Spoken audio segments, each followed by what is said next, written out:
What's going on, everybody? It's me, Shane, and I'm here to give you a review for SpyXFamily. Today's episode is episode 1, the premiere, known as Operation STRIX. So before I begin, please remember to like, leave a comment down below, subscribe, hit that notification bell, and share the video so others can see what a great time we're having. Man, I have been, well, if you paid attention to my update video, I said that I was going to be following this one. And I've seen SpyXFamily. It's not SpyXFamily, it's SpyXFamily. See the title right there. SpyXFamily.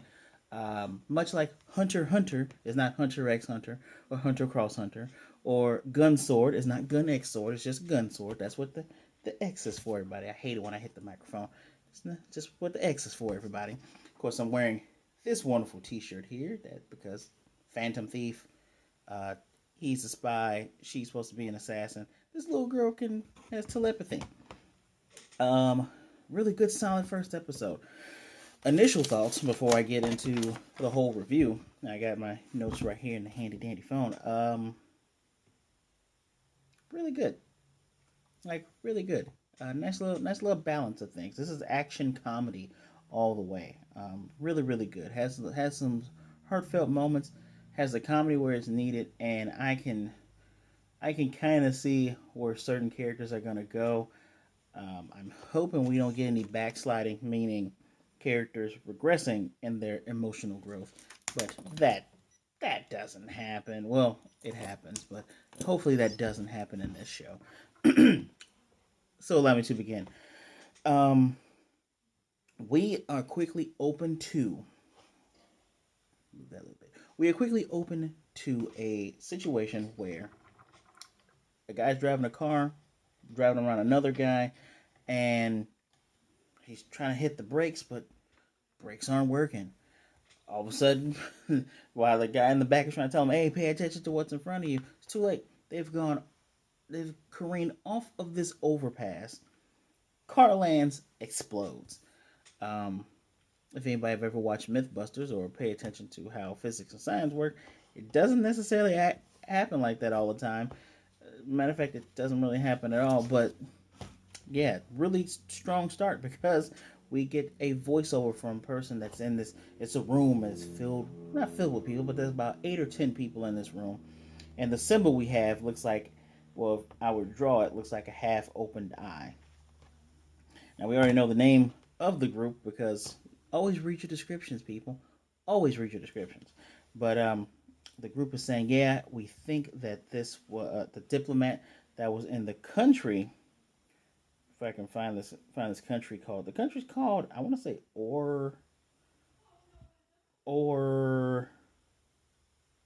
Ostania. First thing I'm going to interject in here. Really good job of not including, like, for lack of better words, real places. Unless Ostania is a real place, I've never heard of it, and I don't think it is. Matter of fact, I'll do it right now. Ostania. Nope, Ostania is not a real place. Haha. Now, you can kind of guess based on last names and things of that nature where some of these places are supposed to be. But this was a diplomat that was in Ostania, and apparently they believe that a far-right political group staged for this death to happen. They believe that someone is trying to cause a war between these two neighboring countries. So they got to get their top guy on it. Another guy down the table says, "I suggest we get Twilight. Twilight is the top spy, right?" And we're then treated. And I love how the cars look really good. They look like the cars you would see in the spy movies or the spy shows. These black, almost like old 80s or 70s Lincolns.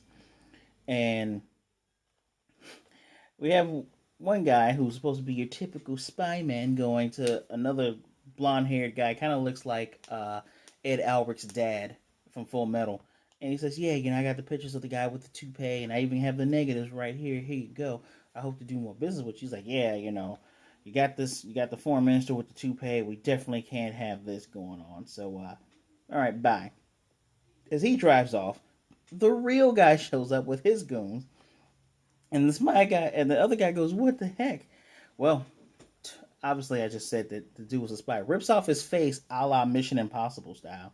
Half opened eyes, throws on lay glasses, and we are introduced to Twilight, the top spy, the man of 1,000 faces.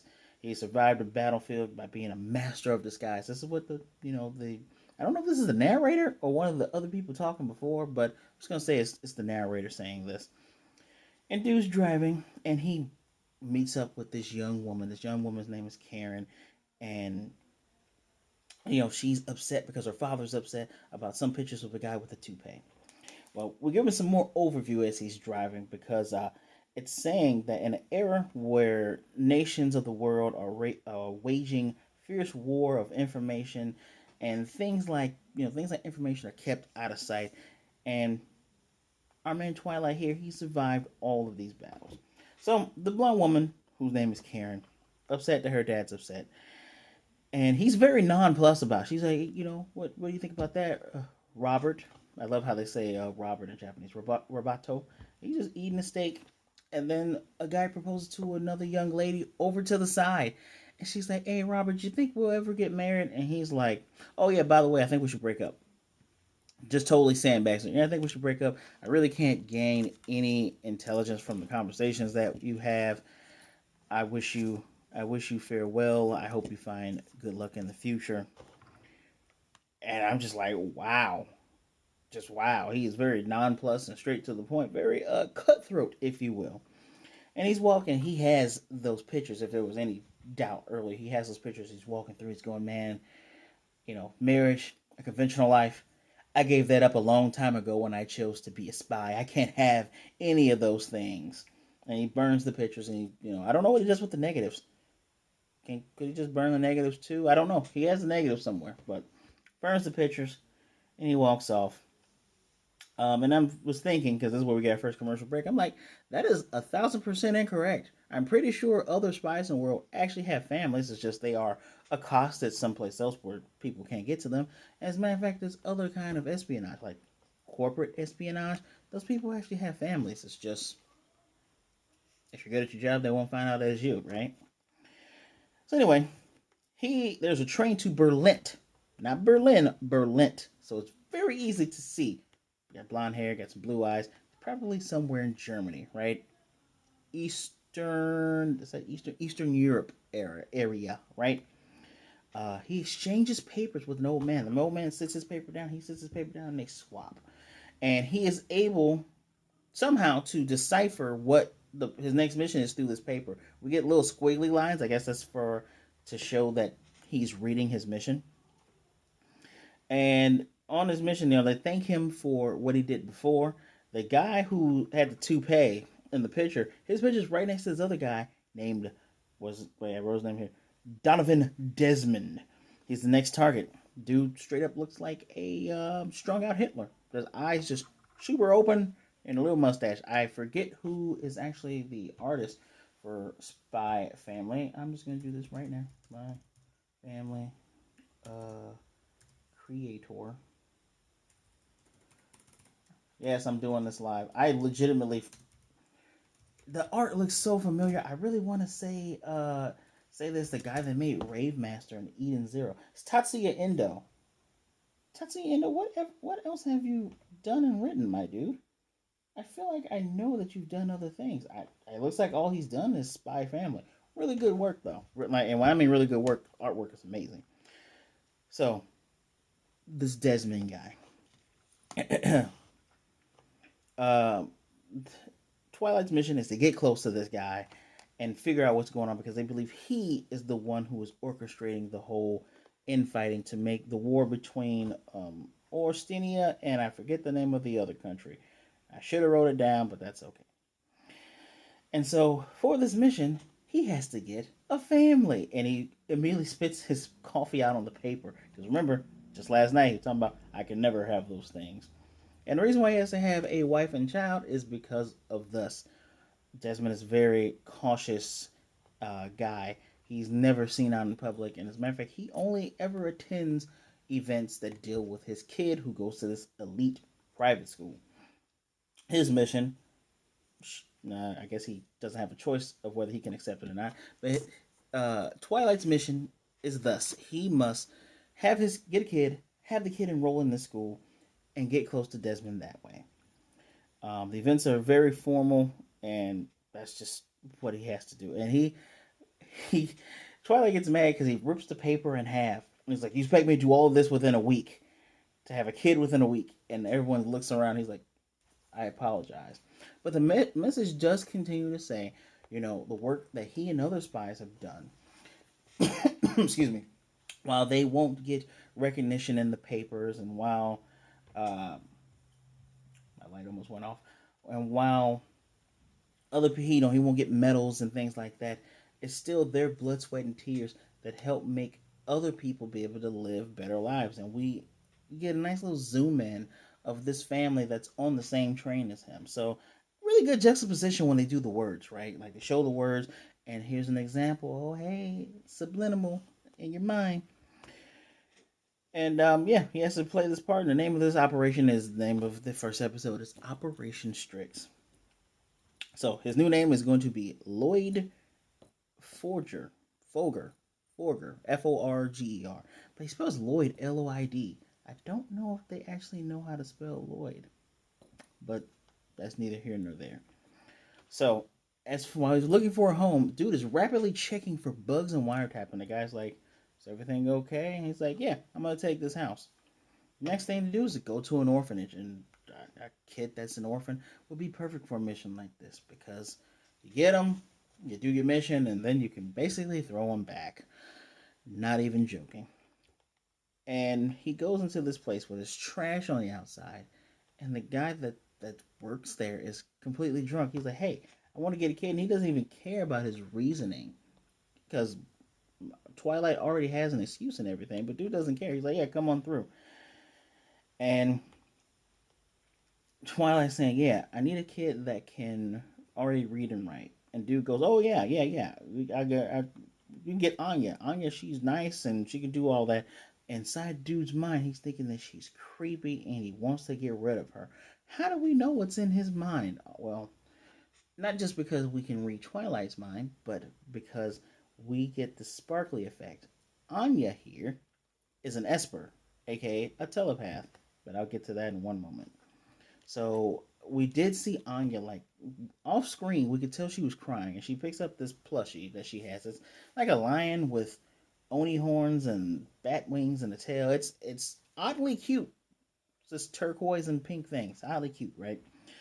And she's there, and she's reading Twilight's mind. He's going, "Well, the kid has to be at least 6 to get in the entrance exam." And he's like, "She looks like 4, if not 5." She's like, "I'm 6." And he's like, "Okay, well, she's kind of short." And you can see her trying to stand on her tippy toes. All of this is done before it is revealed that she is psychic, for those who didn't know the premise of the show. But she goes, "I'll show you that I'm smart," and shows him a crossword puzzle. She is smart and cunning because while she's doing it, he is in his mind saying, "Okay, well, I'll placate her, but one across is this, one down is this." She's writing all of it down. She's getting the answers from you. And he's like, "Wow, well, she's that smart. Be easy for her to get into the school." Tells the guy he wants to do paperwork, and the guy's flat out just like, "No, you ain't got to do paperwork, just take her." All right, then. So, um, man, dude is thrilled to get her out. This dude's an asshole. But anyway, and openly drunk dude didn't even know her age. He's like, "Oh, so you're 6?" And regardless. By the way, one of the words is homeostasis. The other word is symptomorphism. I need to look that word up. I don't even know if that's real. It has to be real, but man, regardless of such, Anya, when Twilight asks if you're okay with this arrangement, Anya's like, "Yeah." She can read minds. She's like, "Spy mission. This is gonna be exciting." She's a telepath. She was an experimented girl named 007, 007 reference, and was unintentionally created by a certain organization. But she later fled from them. And so she's been wandering around ever since wanting to find a family. So As they are walking to their new home, he tells her, "Hey, when people ask, I've always been your dad no matter what. I didn't just get you. Your name's Anya Forger, because my name's, you have my last name, and call me father." And she's like, "Papa, first of all, I got to cut in here. This girl here made the episode. Just, she's adorable. I love it. The fact that we have a character that's close to being like the viewer, an omniscient character, is great because she knows what's going on and she knows whether people are lying or not. So adorable. Anyway, they go up, they meet a neighbor. She's like, I've always been father's daughter, papa's daughter." And he's like, thinking like, you don't always have to say that. She's excited to see a TV. He tells her she can watch TV, and there's a show on called Spy Wars, where the main character literally looks like Dick Tracy wearing a mask. If you are too young to know who Dick Tracy is, please Google it. Anyway, she's watching. She loves the show. She knows about the pistol with the silencer. You will see a lot of those in this show. And he's gonna go out, and she's like, "Oh, you're going on a mission," and just grabs his leg, and she's like, "No, I'm going shopping," which of course is cute. While they're going shopping, my goodness, like it's so much comedy here because this dude is so detached from, like, I don't want to say detached from emotions, but he's detached from emotions and understanding basic human functions are, especially with children. And um once, I'm trying to think, when did she grab his hand? She grabs his hand after, she's like, "Hey, Papa, save me," because she's kind of running about, and a lady brings her to him and says, "You gotta watch your kid a little bit better." And she grabs his hand. He's thinking, well, if we get ambushed, it'd be hard time with her hand holding her hand, but you know what? It'd be fine. She lets go of his hand and hides under one of those little chalkboard signs, and she's just like, "Oh, about to be attacked or whatever." And he's thinking, "Oh man, she hates me. I need to know what she likes. I need to understand her. This can bring about world peace." And she's like, "Understanding me can bring about world peace." She's all in. And so she starts listing all things. She likes peanuts. She hates carrots, and she likes bacon from the the bakeries. And he's like, he looks up because she pointed to a bakery sign. He's like, "Bakeries don't sell bacon." She's like, and they come across a guy selling Spy Master posters. She tries to pay for it with like an equivalent to like 10 cents, and he's like, "That's not gonna pay for that. That's it takes $1. I guess it's supposed to be $1/franc, but let's say good dog." He pays for it, and he goes, "She's really kind of stupid. She actually smart. Maybe I should take her back and get another kid." He's thinking this, and she just cries. She's like, "Don't get rid of me. I promise I'll do better." Like, she's saying "please." She's bawling her eyes out. She even asked him for a silencer with the a pistol with the silencer too. She's she loves spies, so it's not coincidental that that is her first show, that is her favorite show, and it's not coincidental that that's why she's okay with going with him. Because even he said that's kind of coincidental. Anywho, he tells her, "Hey, if you stop crying, I'll get you some peanuts," and she stops. So adorable. So they went to the store. He has super oishi peanuts. Japanese, that means super tasty. And she's like, "Papa, I'm tired. I can't walk anymore." And he has to pick her up. And she's holding on to him, sleeping. He's like, "I got to get some manuals to understand how this whole thing works." Goes to the library, has tons of books. This is where we're get another hint about how efficient this man is. Because while she's asleep with her plushie and her Spy Master poster, he's reading manuals. Dude speed reads, and he's reading through everything. And when he gets to a part, he says, "Yeah, you have to think about your child's future." He kind of pauses on it, and he goes, "Yeah, no. After this mission's done, I'm just gonna give her back to the orphanage." Which is just like, jeez, man, jeez. He has cold eyes. He has really, really cold eyes. So anyway, he tells her, "You got to study," and she doesn't want to study. She's a little girl. She doesn't want to study. And she's saying, "I don't." Anya doesn't have to study. She speaks in the third person too. Adorable. Anya doesn't have to study because Anya can read other people's, and in her mind she says mine's. And he's like, oh, so you plan on cheating? He's like, but if you don't pass this, then in his mind he finishes, I'm gonna fail my mission. And he's like, all right then, I'm just gonna go out. And he's like, but you're definitely gonna stay here. And we get this cute, funny series of events that's more or less like them playing hide and seek. Like she opened the door, he's like, I can see you. And she's hiding behind stuff. He's like, I can obviously see you here, there, up there. And she's like, Papa's really good at finding me. This is a good game. He barricades the door to make sure she can't get out, right? And he ends up meeting with not an I guess you can call him an informant, but he's really a colleague more than likely. His name's Frankie. He gets him an admission slip and the answers to the test. And he's like, I went through a lot of hell trying to get this for you. And Twilight is complaining about Twilight. Mr. Folger is complaining about children crying. Dude's like, that's kind of their job. And he says, I decided to do some digging up on Anya too, by the way. Apparently, her history only goes back a year, but she's been adopted 4 times and given back all 4 times, and has been to 2 orphanages. And dude reads off the various last names, like Twilight's reading off the various last names, like Roche, Linjiger, another random one, and you just think, poor girl. And when Frankie says, she's changed as many names as you have, he kind of looks at him. He's like, hey, I'm just kidding, right? There's no need to be attached. Attaching yourself to her would not be good. He's like, you don't have to worry about that. Foreshadowing for the whole entire series, because obviously he's gonna get attached. Because who could not get attached to her? She's adorable. If for anything, watch the show just to hear how adorable Anya is.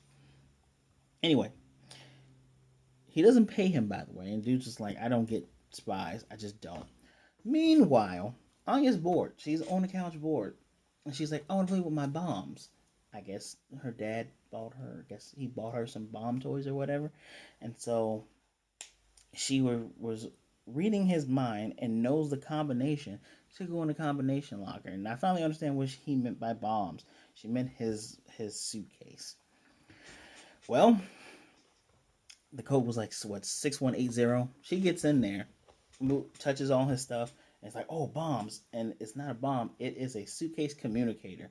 I love how, I don't know if this was on purpose, but if you watch spy shows, and I like some spy shows, a lot of the references. There's the Man from Mother, there's I Spy, there's Get Smart, and this communicator briefcase is very Get Smart, very 007, which she is 007, right? And she's playing on this thing, and she accidentally sends out a transmission saying, this is Twilight, catch me if you can. It's from a Western, and the intercepting people who intercept this is like, and it's a thing that Westerners use. Wait a minute.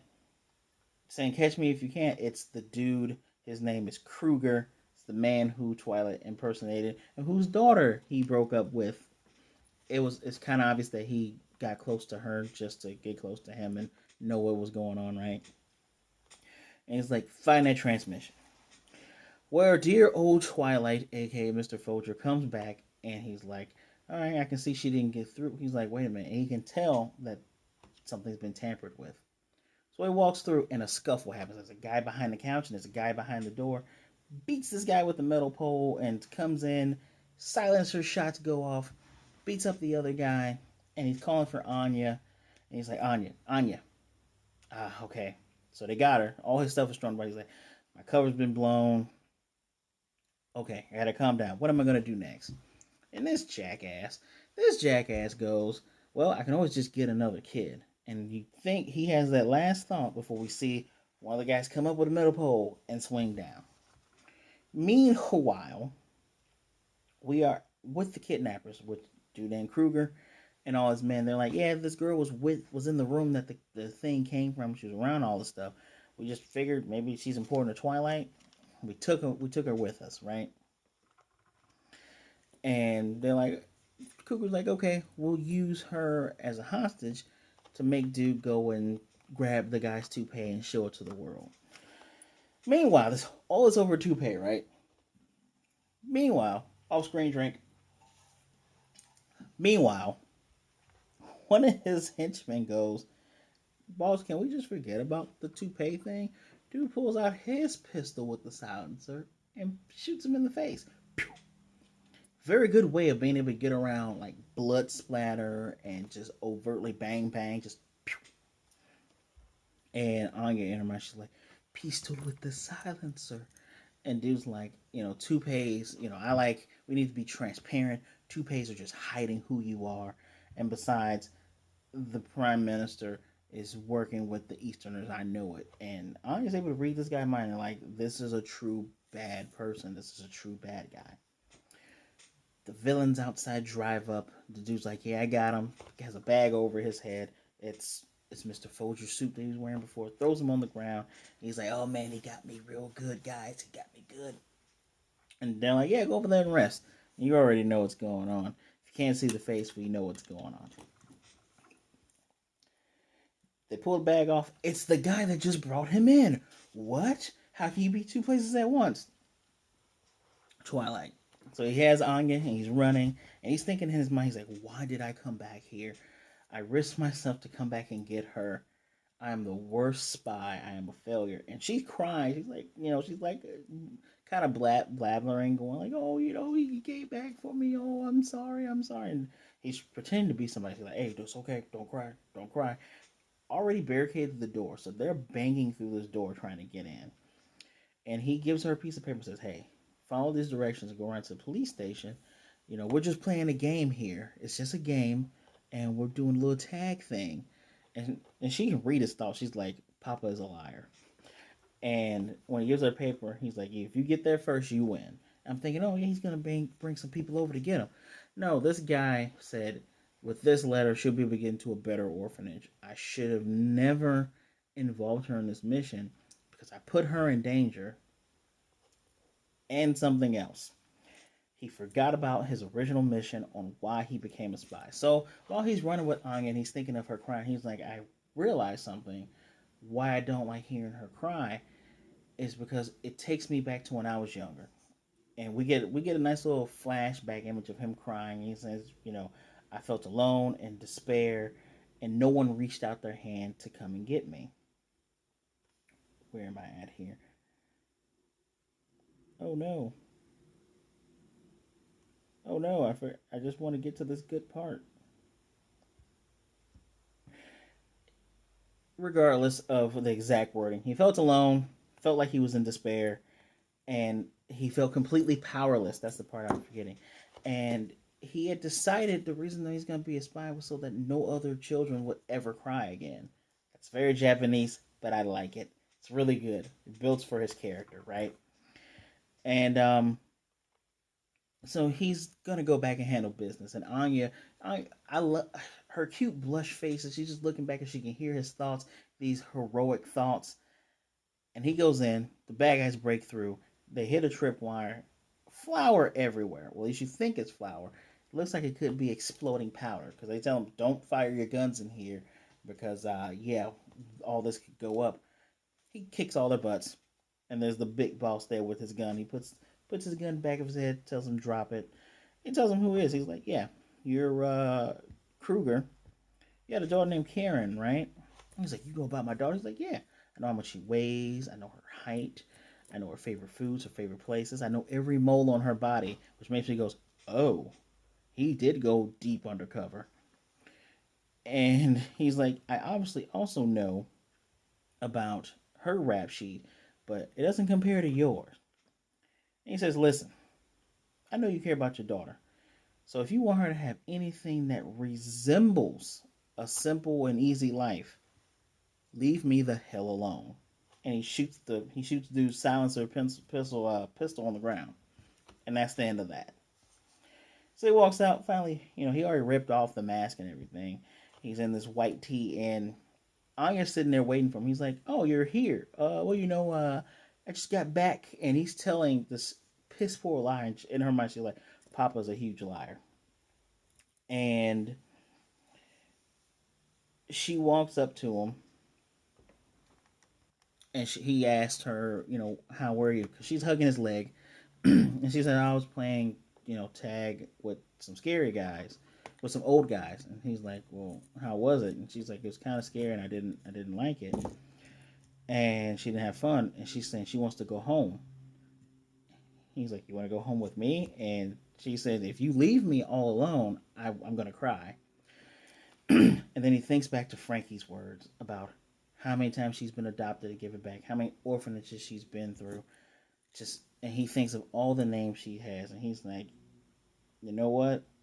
He touches her on the head. He's like, let's go home. And she looks up. It's an awe moment. It's a really good emotional awe moment. And he says, yeah, but we got to move because I spotted a poisonous snake in the house. And she's like, Papa is a huge liar, as they're on the tram going home. But he's like, but he's a cool liar. Love it. And Anya's like, I want to live in a castle. He's like, sure, but you have to study, right? And he's like, but this time you just have to memorize. And she goes, bleh. We're in this exam room. All of the children are freaking out because she's looking around, and one girl's doing any, meeny, miny, no, another kid's just like about to pass out. And she thinks back, and we get a little flashback of him showing her all the answers because she just has to memorize it. They already had the answers, right? Showing her what to do, and she does exactly what needs to be done. But she does it only after she hears him saying, my fate rests in your hands, Anya. Good luck, I believe in you. Which is sweet. So, exams are done. They're going through the list. Very Japanese way of going through a list of names. A couple people are crying. Some people are happy. And he looks for K212, which was her. She got in. And he picks her up. He's ecstatic. He's happy. And then he falls down. He's like, I have been holding in all my exhaustion that I relaxed for 1 second. And all of it came out. He's like, what is up with me? I actually relaxed. And this whole time she's cute. She's like, Papa, don't go. Don't leave me here. He's like, come back. I'll be a good girl. It's just adorable. Just adorable. And the ending, my God. The ending is like hip hop and R&B. Japanese hip hop and R&B. It is a really good song. Mwah! Chef kiss for this ending. Can't wait to hear what the intro is for next week. Anywho, the outgoing scenes are just all the places that we've been. So we see the alleys that he's been through, the earlier parts. We see the school. We see the front porch of the old house. We see the front porch of the new house. And on the inside, he's asleep on the couch, and she's watching Papa. There's a ring at the doorbell. She goes up. The guy's like, "Is this Kruger resident?" She's like, "I'm Anya Kruger. Can you give this to your mommy or daddy?" And she's like, "Mama doesn't exist." He's like, "Oh, I'm sorry." So she kind of pats him on the face with the paper, but she takes the opportunity to jump on the couch with him and cuddle up and sleep with him. And we get a good 3 seconds of this cute scene until he gets up and goes, "What are you doing? Are you trying to kill me?" He's like, "I can't believe I let myself fall asleep in front of someone else." I'm like, oh boy, I can see that we're gonna have to break through this tough outer shell here. And he opens up the letter. She got in, but now it's the second part. It's the interview. The mother and father both must be present, and there's no excuses. This has to happen. He's sweating with a darkened face, and she has her cute shock face that she had because she goes from green eyes to small pupils, and she's like, "Mama doesn't exist." Next episode is Secure a Wife. We get flashes of several different women and Frankie in a wig wearing lipstick. All in all, a great opening bout. I don't know what I was expecting with the show because I haven't read the manga at all yet. I'm gonna give this 5 episodes and then I'm gonna start reading it. I don't know what I was expecting, but it's pretty good. For this, I will give this a straight up 5 out of 5. Really good opening. It explains itself. You don't really have to know much, and you can pretty much guess how Twilight, aka Mr. Folger's personality is going to change. He's eventually going to be settled with this family. I still don't understand why the agency just didn't give him a wife or give him a kid, and that just kind of that's the only loophole, but that doesn't negate any of the enjoyment. Love the setting, love the voice acting, amazing. 5 out of 5. Please give it a watch. It's on Hulu. It's on Crunchyroll. Do that now. Anya best character. Anya best girl. But yeah, please, if you've seen this episode, let me know what you think in the comment section down below. Do not forget to hit that like so other people can see what a great time we're having. Subscribe and hit the notification bell to get notified of more videos just like this. And do not forget to share so others can also see what a great time. So sharing and liking will let other people see these great reviews. So odd for me to be back to doing the play-by-plays. Netflix animes have made me complacent, but that's okay. Next time, I'm going to do this, and we're going to do it under 35 minutes. So as always, thank you for taking some time out to spend some time with me. Be good, be blessed, wash your hands, wear a mask, be safe out there, be good to yourself, be good to others. Either way it goes, don't be a jerk, and I will most definitely see you guys next time.